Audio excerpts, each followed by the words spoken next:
안녕하세요. 저는 처제와 함께 살고 있는 50대 남자입니다. 어쩌다 처제와 이렇게 함께 살게 되었는지 궁금하신 분들이 많을 것 같습네요. 처음부터 처제와 같이 살게 된 것은 아니었고, 그 전까지는 집사람과 함께 둘이 알콩달콩 살아가고 있었습니다. 저와 집사람은 대학생 때 처음 서로를 알게 되었고, 그때 당시 저는 재수생이었습니다. 공부를 못했다기보다 집에 좋지 않은 일이 있어서 그 당시 대학교를 꿈도 꾸지 못했죠. 아버지의 사업이 넘어가서 빚쟁이들에게 쫓겨다니느라 집을 계속해서 바꿔서 도망다니기 바빴었습니다. 대학교 지원은커녕 고등학교도 제대로 나가지 못해서 출석 일수가 부족해 혹시나 졸업도 못할까봐 전전긍긍하며 지냈었네요. 그래도 다행히 아버지의 지인들께서 도와주셔서 반년 만에 어느 정도 상황은 나아졌었죠. 결국 저는 다시 공부를 이어갔고 그렇게 일반적인 남들보다 1년 늦게 대학에 진학하게 되었습니다. 그렇게 입학한 대학교에서 처음부터 허둥거려서 기숙사를 신청하는 시기도 놓치고 말았습니다. 그래서 이 일을 어쩌나 방황하던 중 괜찮은 하숙집이 있다는 정보를 친구가 알려주더군요. 다행히 전년도에 고등학교 동창이 먼저 이 학교로 입학해서 저에게 많은 도움이 되었습니다. 이제는 선배라고 부르라며 너스레를 떨었죠. 아무튼 그래서 친구에게 고맙다고 밥 한 끼 사겠다고 말한 뒤 하숙집을 계약하러 찾아가 보았습니다. 아직 계약하기 전이라 아무도 없겠지 싶었는데 한 어린 여학생이 문을 열어주더군요.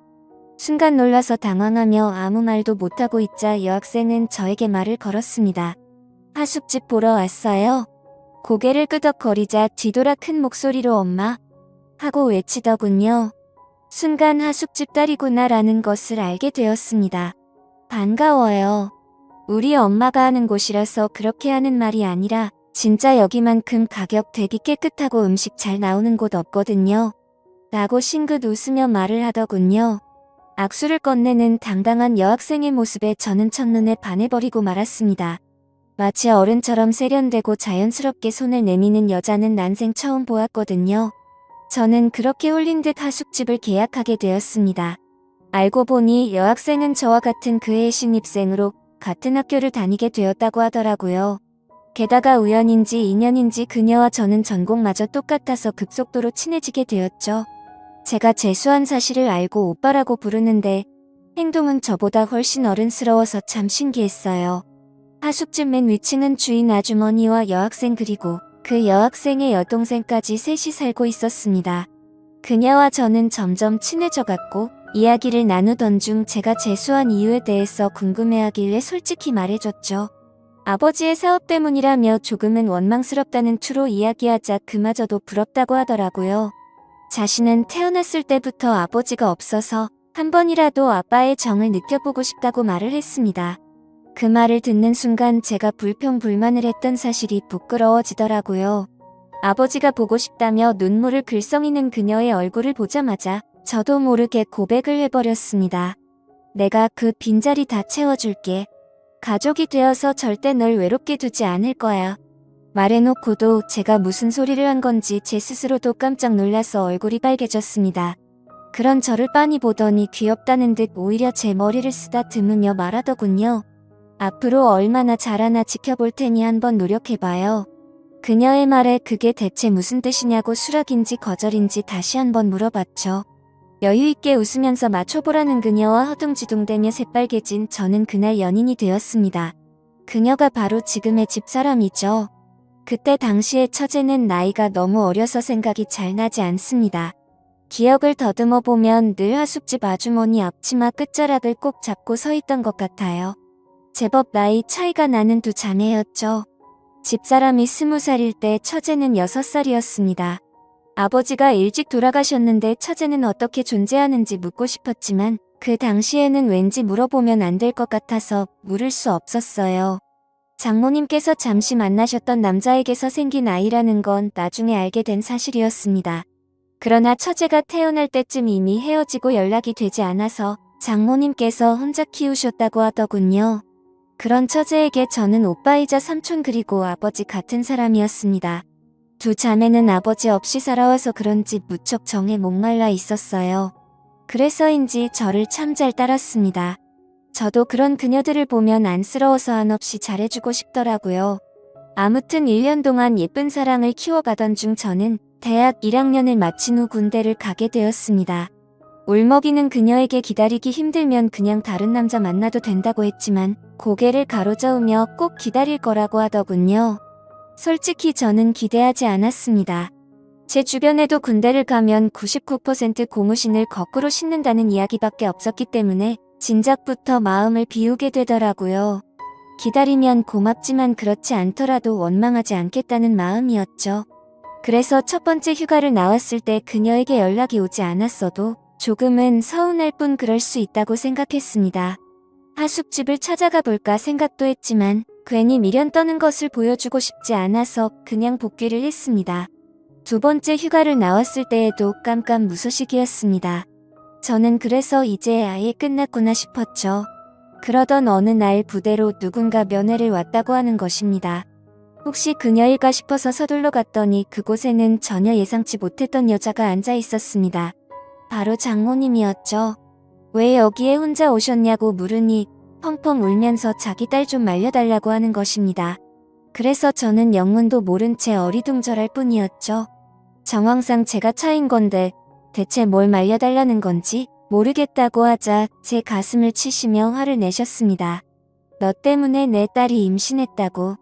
자신과 똑같은 길을 걷게 하고 싶지 않았는데 이놈의 팔자가 어찌나 사나운 건지 라면서 말하시더라고요. 아휴 진짜 내가 못 산다. 너한테 민폐 끼치지 않겠다고 혼자 나와서 기른다는데 내 속이 다 썩어 문드러지겠다.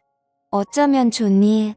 그 이야기를 듣는 순간 머리를 한대 맞은 것처럼 띵하더군요. 그녀는 제 예전 한마디 때문에 임신 사실을 숨긴 것입니다. 입대 전 그녀와 술을 마실 때 제가 무심코 한 말이 있었거든요. 난 우리 아버지처럼 자식들 고생시키기 싫어. 가진 것도 없는데 무작정 애를 낳으면 어떡해.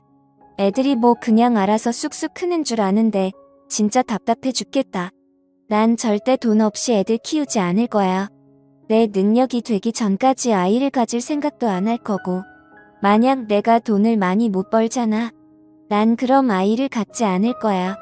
제가 술 기운에 짓거린 그 말들 때문에 저에게 임신 사실을 알리지도 못하고 혼자 전전긍긍하다가 숨어버린 것이었죠. 저는 너무 미안해서 눈물이 흘렀습니다. 미련한 저 때문에 마음고생을 시켜서 정말 속상했습니다. 그 다음 휴가를 나가자마자 그녀를 찾아가서 무릎을 꿇었습니다. 어느덧 봉근 나온 배를 황급히 감추며 당황해하더군요. 너에게 불안감을 줘서 너무 미안해. 우리 결혼하자. 지금처럼 마음 아픈 일 한평생 없도록 노력할게. 정말 잘할게. 제 고백에 그녀는 아무 대답도 않고 가만히 눈을 감고 서 있다가 고개를 끄덕였습니다.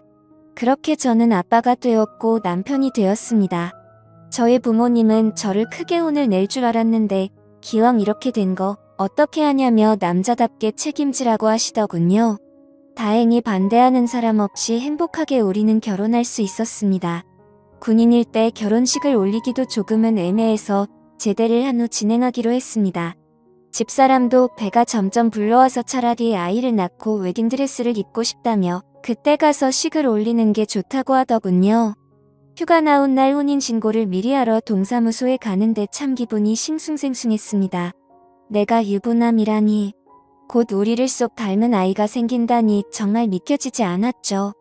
무사히 출산을 하고 휴가 때마다 거가는 아이의 모습을 보며 혼자 육아를 담당하는 집사람에게 참 미안하고 고마웠습니다. 장모님도 많이 도와주셔서 다행이라고 생각이 들었어요. 이제 막 초등학교에 올라간 처제는 마치 자신의 동생이 생긴 것 같다며 좋아했죠. 언니이자 이모가 된 처제는 어린 나이에도 스스로 나서서 분유도 먹이고 기저귀도 갈아주는 등 그 나이대의 아이들과 달리 기특한 모습을 보였습니다. 제대 후 우리 둘 다 아직 학생의 신분이라서 졸업 전까지 장모님네 하숙집에서 신세를 지기로 했어요. 대신 제 방은 예전 그 하숙생들의 방이 아닌 맨 위층 집사람의 방에서 같이 지낼 수 있었습니다. 변변찮은 신혼집 하나 마련하지 못해서 미안하다며 취직하자마자 제일 먼저 집을 마련하자고 집사람과 굳게 다짐했습니다. 전 그렇게 졸업을 하고 취직을 했습니다.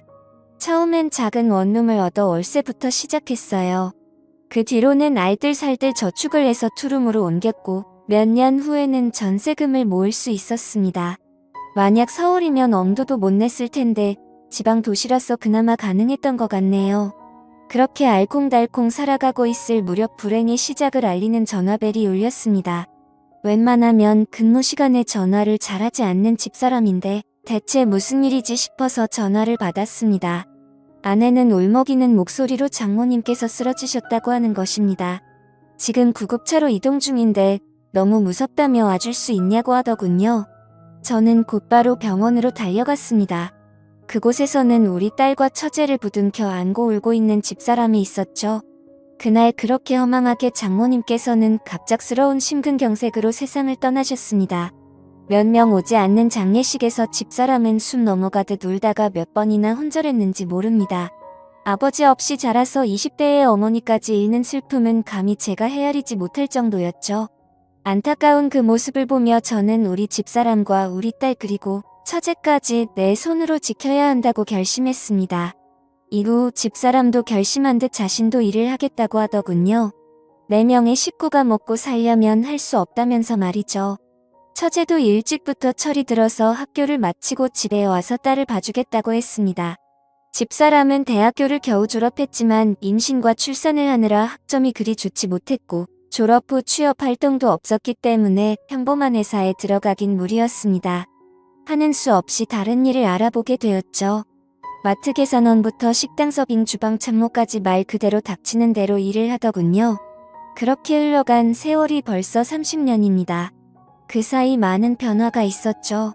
우리 딸은 무럭무럭 바르게 자라서 심지가 곱고 바른 청년을 만나 결혼을 하게 되었습니다. 특이한 점이 있다면 사위가 우리나라 사람이 아닌 것이었죠. 딸은 한국에 잠시 놀러온 독일 청년을 만나 사랑에 빠졌고 그렇게 둘은 결혼을 하게 된 것입니다. 그래서 현재 딸은 독일에서 사위와 거주하고 있고 1년에 한 번씩 한국에 놀러오고 있고요. 처제도 결혼을 하긴 했었습니다.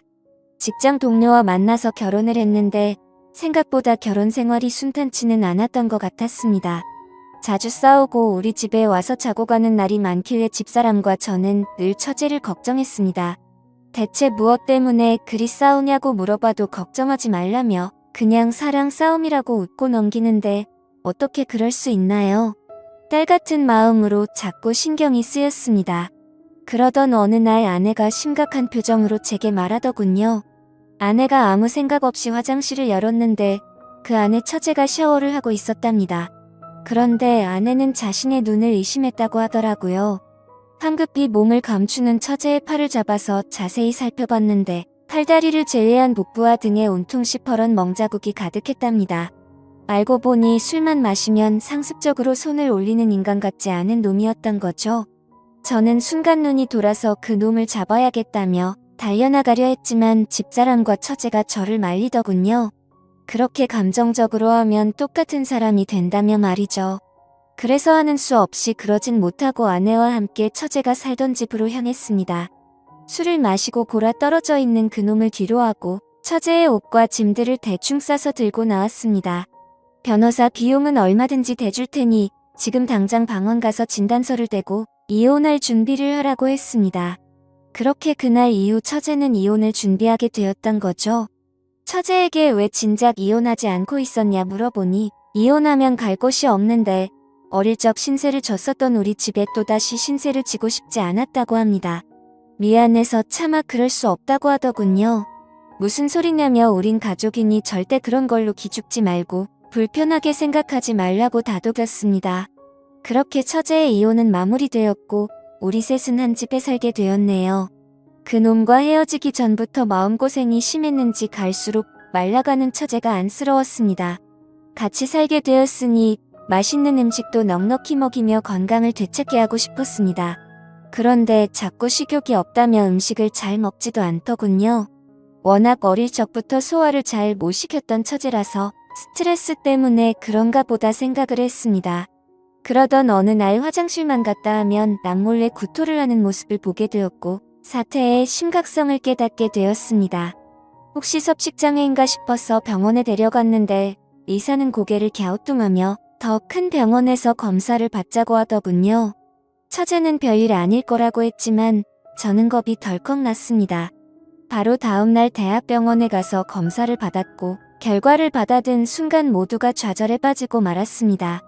처제는 위암 말기였던 거죠. 왜 진작 병원에 오지 않았냐는 의사의 말에 가족 모두 아무 말도 할 수 없었습니다. 다행히 암세포가 복강 안에만 퍼져서 수술이 가능하다고 하더군요. 먼저 항암 치료로 종양의 크기를 줄이고 수술을 진행한 뒤 다시 항암제를 투여하기로 했습니다. 남몰래 토하던 처제는 이제 하루에도 몇 번씩 구토를 하기 시작하더라고요. 밀려오는 고통과 구역질을 참지 못하고 침대에서 일어나지도 못한 채 구토를 하는 처제의 모습에 정말 너무나도 가슴이 아팠습니다. 낮에는 집사람이 병간호를 하고 밤에는 제가 자리를 지켰습니다. 하루에도 몇 번씩 침대 시트를 전부 빨아야 하는 상황이었지만 어떻게든 희망을 버리지 않고 간호를 했죠. 대부분의 말기 환자가 1년 내에 사망한다고 하더군요. 그 말을 듣고 1년이 가까워질수록 하루하루 아침마다 살아있는 것에 감사드리고 지냈습니다. 그래서 어떻게 됐냐고요? 그렇게 감사하며 지낸 지 올해로 3년째입니다. 병원에서는 가족의 힘이라고 기적이라고 봐도 좋다고 하더군요. 하지만 5년 생존율은 5%도 안 된다고 하니 안심하지 말고 매일같이 최선을 다해서 돌보고 있습니다. 남들이 들으면 왜 그렇게 최선을 다하냐고 묻더군요. 글쎄요. 어린 나이에 투병 생활을 하는 것이 안쓰러운 것도 있고 타국에 있는 딸과 겹쳐 보여서 그런 것도 있는 것 같습니다.